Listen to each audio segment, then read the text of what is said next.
Welcome, everybody, to Sports Wagering University, where we are here to teach you how to bet like the pros and teach you about all kinds of things with sports betting. Keep in touch with us and stay informed because next year, Sports Wagering University is going to be offering a ton of classes on all kinds of different sports, anything from college basketball to the NBA to football, hopefully some baseball if the season actually happens. Maybe we'll still teach it anyway. You can follow us at Sports Wager U on Twitter and on TikTok. Also, check us out at sportswageringu.com. And with that, my name is Chris R. Farley. Might know me as Farley Bets. It's at Chris R. Farley1 on Twitter. And we are here today to talk about the bowl season in college football, fellas, which is exciting. It's around the corner. So let's start with this question. How is bowl season different than handicapping the regular season? Kyle, we'll start with you. So this is Kyle Hunter at Kyle Hunter Picks on Twitter. Guys, always great to be with you here, and looking forward to talking about some college football bowl season. This is a fun time of the year. Certainly, it's much different than the regular season. To me, I think the key is we all do power ratings and we have projections for the scores and things, but there is no time in the regular season that I don't lean on them heavily. But in bowl season, those ratings mean far less to me. I'll go against my power rating if I think there's an edge motivationally or otherwise. There are just times in bowl season where the power ratings mean nothing. Because you're going to have key guys sitting out. This is the time of the year where you're going to have coaching changes, not just head coaches either. It's important to note that assistant coaches will change around a lot. And sometimes that's more important than the head coaches. So I encourage you to pay attention to that. You also have key players sitting out in bowl games and the lesser bowls. Plenty of suspensions. We don't need to talk about all the negative, but there's always stuff going on in that month between when there's no game happening. I mean, these are college kids. They're going to get in trouble. Things are going to happen. In the regular season, I often assume that both teams are motivated for that game and they're going to want to win that game pretty badly. I know some people talk about, well, the Team A wants to win badly, in week 6 of the regular season. Team B doesn't care. I think that's probably overrated in the regular season. I don't think that happens as much as some people do. But in bowl season, it happens all the time. There's some teams that want to be there. There's some teams that don't. I also wanted to say quickly before we go on too, this is the time of the year that guys know that I'm Mr. Bet it early and try to get good closing line value. But in bowl season, I'm very cautious about this. I've been burned several times betting those early teams, and then a key guy will sit out, whether it be Christian McCaffrey a few years ago, people like that. We're not here to have the argument on whether they should play or shouldn't play. We're here to talk about how we'll help you sports betting wise. I like to bet these games a little bit closer to kickoff as we see things kind of come into focus a little bit more. Yeah, so guys, let's talk about some more of these intangibles. So you got motivation in there, right? You got the location of the bowl, the timing of it. Let's just talk more about those intangibles. Maybe Nick, you can go next. Talk about motivation and all that kind of stuff. Like there seems to be more of those intangibles that play into bowl season. Yeah, definitely. The motivation factor, I think, is one of the biggest things. You have, sorry, Kyle, Ohio State just missing the playoffs, and then you have Utah coming in. For example, you have these teams that are playing well at the end of the season and love the bowl game that they got picked for, and they're going against a higher tier team. For example, like Ohio State. There's more motivation for this team that's playing better, that isn't typically in that bowl game, that had a better year than normal. And then there are the teams that are expected to be in the national championship year after year. And if they don't, they're in this, even if it's a good bowl game, they're not worried about it because they have expectations to be in the national championship. That's why they went to that school. So, motivation is huge there. I could just touch base on a couple different things. You have the opt outs, like Kyle said, and then from coaches too. The coaching carousel that we have. We already heard Pitt's going to be without their offensive coordinator and quarterback. I think that line jumped up pretty good already. Purdue's missing a couple guys already, and they're just going to keep coming out as these bowl games go on. So there's so many factors. Yeah, I mean, you can't – and I'm with Kyle about the closing line value, but honestly, I haven't really looked into these games too closely yet because of that. So, yeah. Well, for sure. I mean, going back to, Mark Whipple leaving Pitt, I think he was a massive part of that offense, and the head coach might even be clueless when it comes to their offense, what their offense coordinator has been doing, and it puts them in a bad spot. And then when the players know it, they start sitting out themselves. I know that Pickett's going to be fake sliding into the Heisman conversation, just like he's fake sliding into this bowl game here. But I think once a big guy sits out, it also causes a domino effect.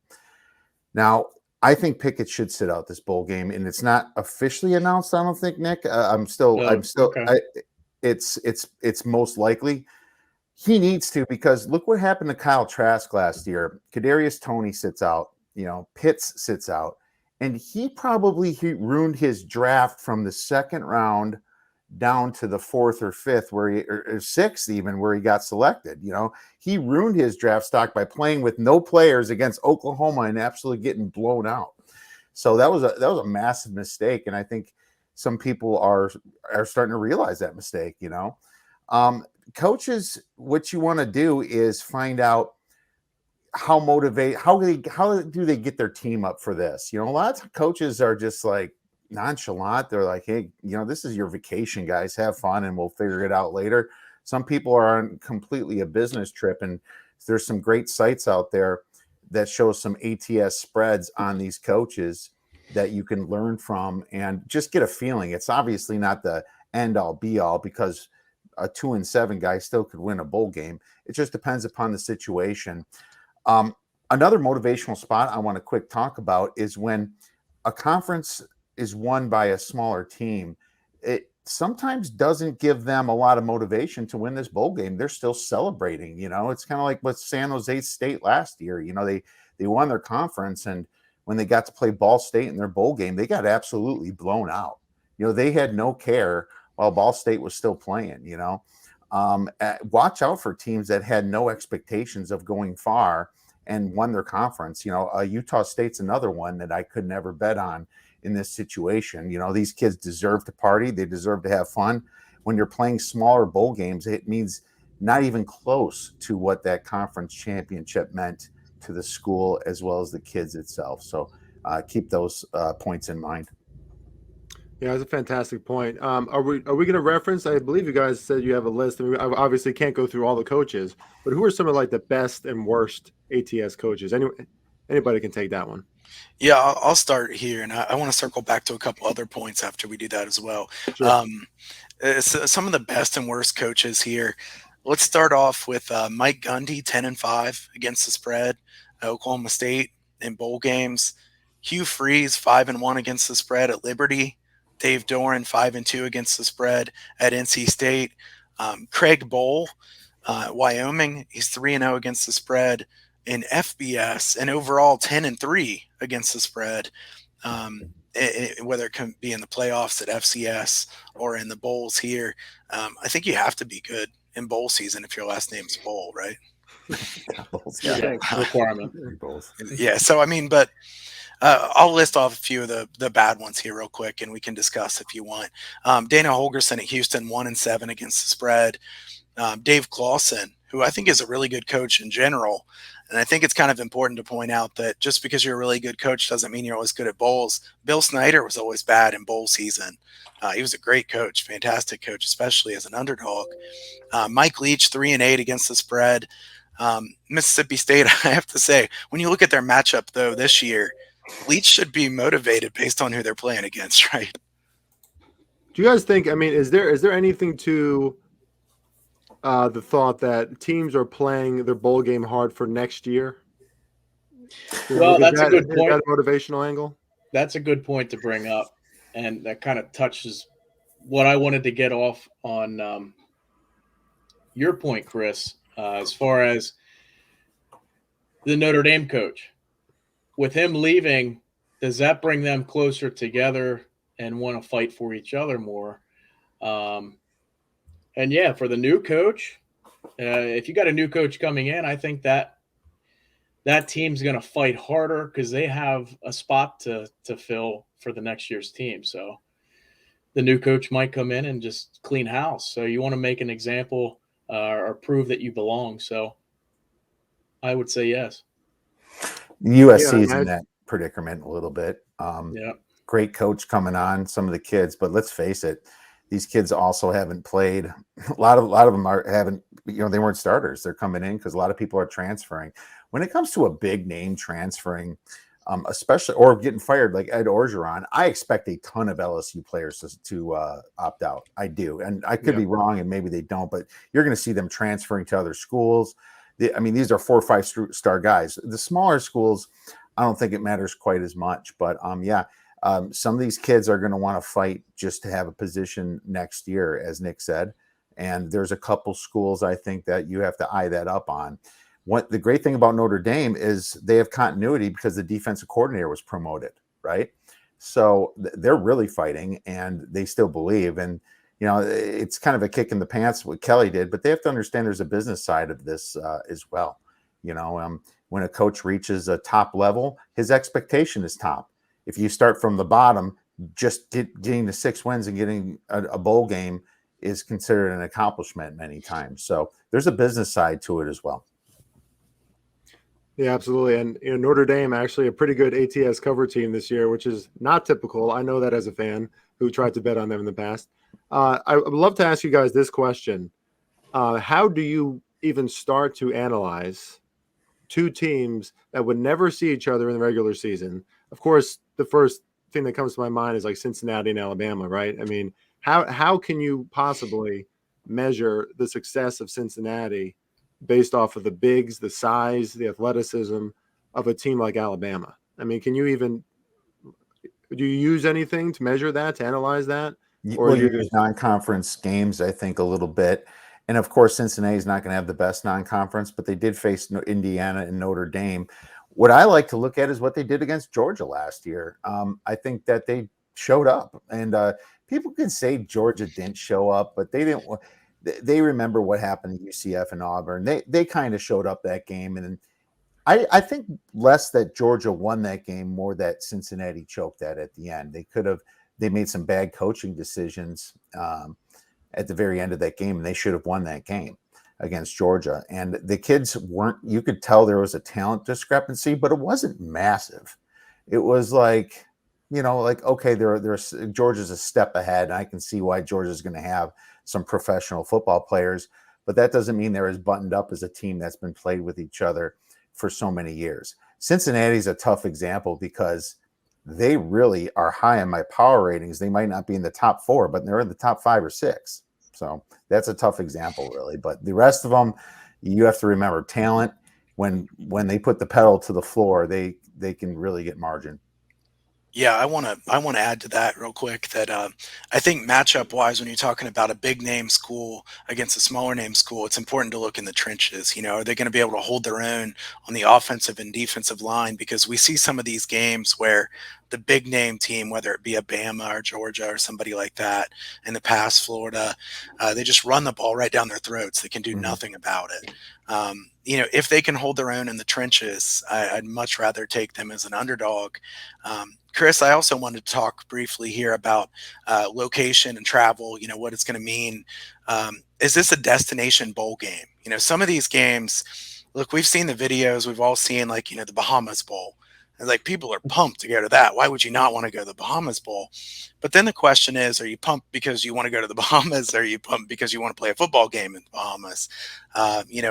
Having a good coach is really, really crucial in something like that. So I prefer to back a coach that's kind of been in a similar situation. If they're a coach that has already gone to a game a long ways away from home, where they're playing a really talented opponent and they've shown that they can get their team ready for that, I'd rather back them. I don't really want the unknown.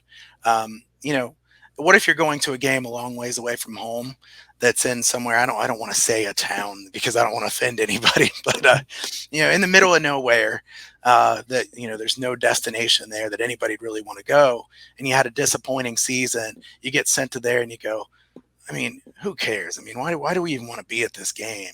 But maybe you're playing against a team that, say like an Old Dominion or somebody. They're just so pumped that they want to get to a bowl game.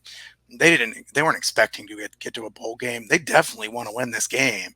Those are the type of situations you want to look for, is one where you have a team that may be apathetic and then another team that would care a lot. And obviously you want to know whose fans travel. Some fan bases travel really well. If you're closer to home, you have a great fan base. That's certainly a positive. I don't know what you guys think about home field advantage, but I don't like to give too much home field advantage to anybody in these bowl games. But certainly you have to shade it a little bit. If you would catch somebody playing really close to home and they have a great fan base. Home field advantage. North Texas is going to be playing pretty much at home. There's a couple other bowls that are, very close. Louisiana is close Tennessee to a couple of the teams. And you factor that in, because if it's a really small school that's been to a lot of bowls and they're like over 600 miles away, they might not show up. If it's the first bowl, maybe they will. But, bigger teams like Wisconsin, huge following for Wisconsin, huge following for obviously the big name like Ohio State. Michigan State, I gotta think they're really going to come out in droves.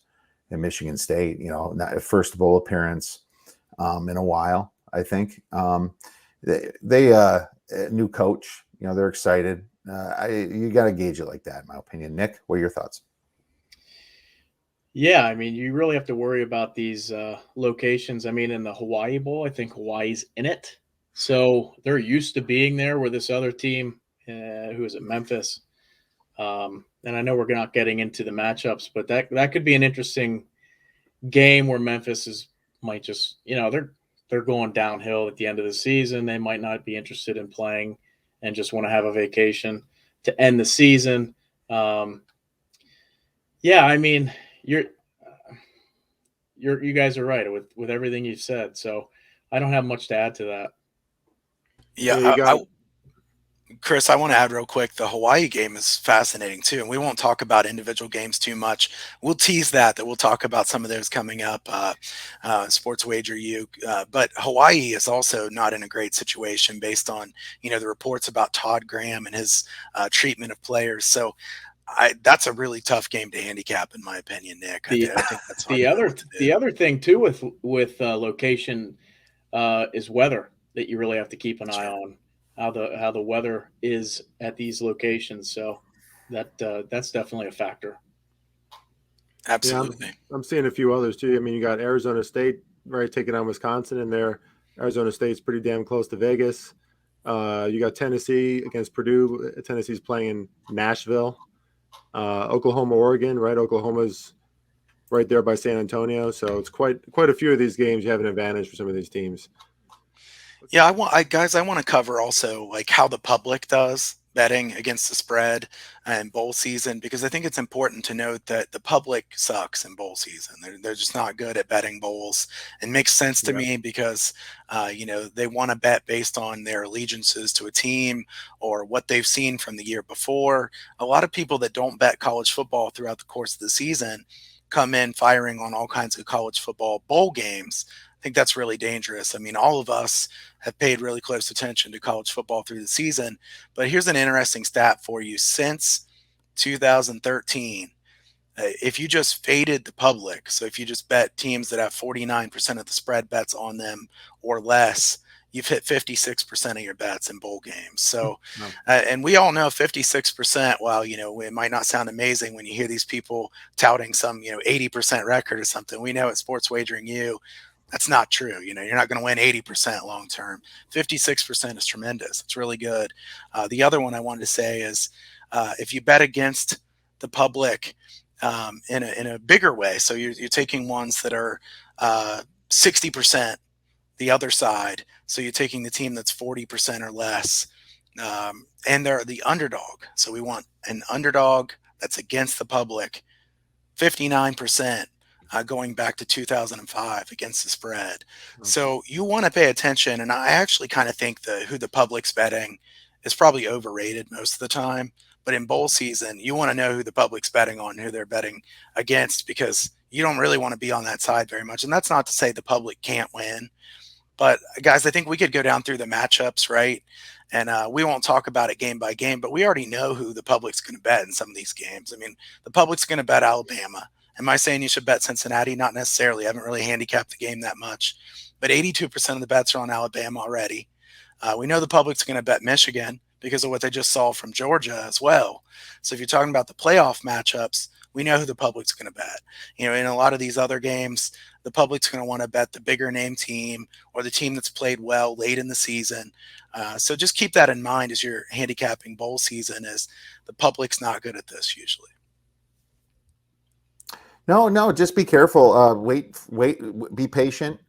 Be patient, because a lot of I'm going to say over 90% of the news is not even out yet, of players sitting out and things like that. If you like something, you could lean towards the under, because these totals are based upon everybody playing right now. And if you already like an under, and the quarterback's out and their best running back, whatever, it's just going to go down. So I would say the unders in general. Now, yes, you'll have defense that holds out at times. Be careful for the big schools like LSU's, and that really might have some defense hold out. But in general, it's mostly offense holding out. I agree with that, Kiev. Yeah, I think the other point would be the smaller name teams that haven't been in these bowl games before, their best players are likely not sitting out of these games because they're excited to be there.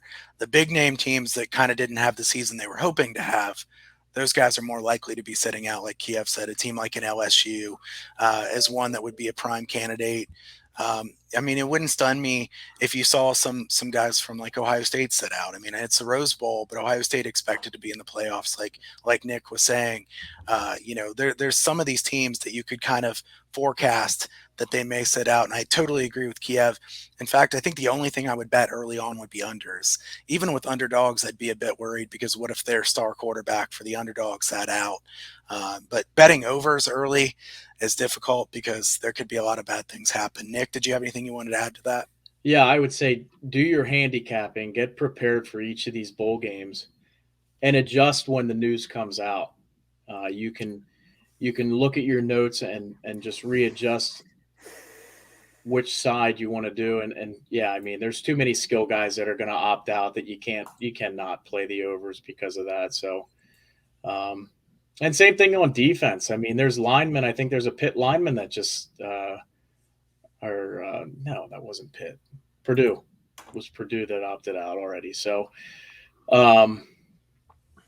just do your homework.